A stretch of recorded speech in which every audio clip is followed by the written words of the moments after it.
Hello, my name is Dr. Chan. I'm Dean of Admissions at the University of Utah School of Medicine. I'm talking today about honesty, our fifth tip in our series about how to get your application ready for medical school. I preach and I practice. Be honest with who you are and what you have done. I have this really great friend.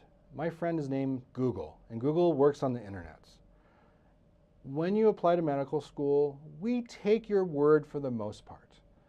However, we still have the ability to Google and look up different aspects of your application. Let me give you a couple of examples. Let's go back to Jack and Jill. Let's pretend Jack felt he did a really great job in his research efforts during undergrad. He worked in a lab, he spent a lot of time, a lot of late nights, put a lot of work. When it came time to publish, Jack made a significant contribution and felt that when it got submitted, that his name should have been third on the list of authors with that research publication. However, Jack learned a few months later that in fact he was listed fifth. So when Jack fills out his application for medical school, he better be sure that he lists himself as fifth. Because if he puts himself as third on the research publication, my buddy Google can discover that very quickly.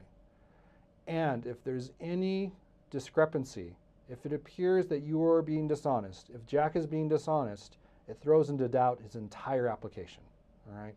Let's talk about Jill. Let's pretend Jill played softball for a local college, her local university. And as she was writing it up, she talked about how she was academic All-American for 2 years, was team softball captain, and she led the league in home runs, the Pac-12. Let's say that.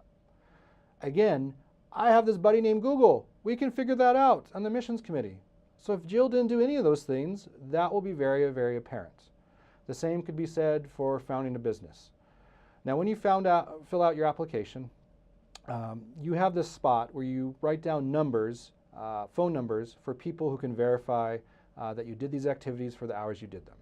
I really recommend not putting yourself, okay, or don't put a family member. List the person who actually supervised, mentored you, all right? So going back to Jack in his research publication, he should list the primary author, the principal investigator, as the contact person, name and phone number. For Jill, for her softball team coach, she should list the name and phone number. If you founded a business, a partner or someone that was part of that process. So I liken this unto medicine in many different ways. We inherently trust our patients. When our patients tell us they take these medications or they tell us they have these conditions, we believe them. We believe our patients up until a point we have reason to doubt them. So I like this phrase by Ronald Reagan, you trust but verify. So when you apply to medical school, is there someone on the admissions committee that's going to go through every single phone number and every single activity and verify that the numbers are accurate and they actually did these type of things? No, we don't have the manpower for that. It's impossible to do that. However, does our medical school and most other medical schools, do they randomly do, analysis on certain applications and randomly pick out certain activities just to trust but verify? Oh yes, oh yes. So again, it's kind of like doing your taxes. You want to be honest. You don't want to be audited. You want to be honest, all right? So I preach honesty when you fill out your application. Don't oversell what you do. Let your application speak for itself. Let's go back to Jack's example.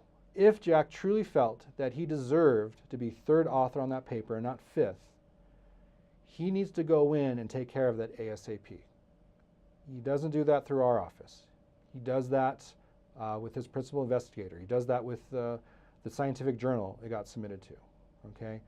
You need to fundamentally change the way you document on your application. So a little tip I have for you is Google your own activities and experiences and see what pops up, because that's the exact same thing that these different committee members will do. I hope you enjoyed my little lesson, my little preachiness on honesty. I look forward to seeing your applications. Thank you.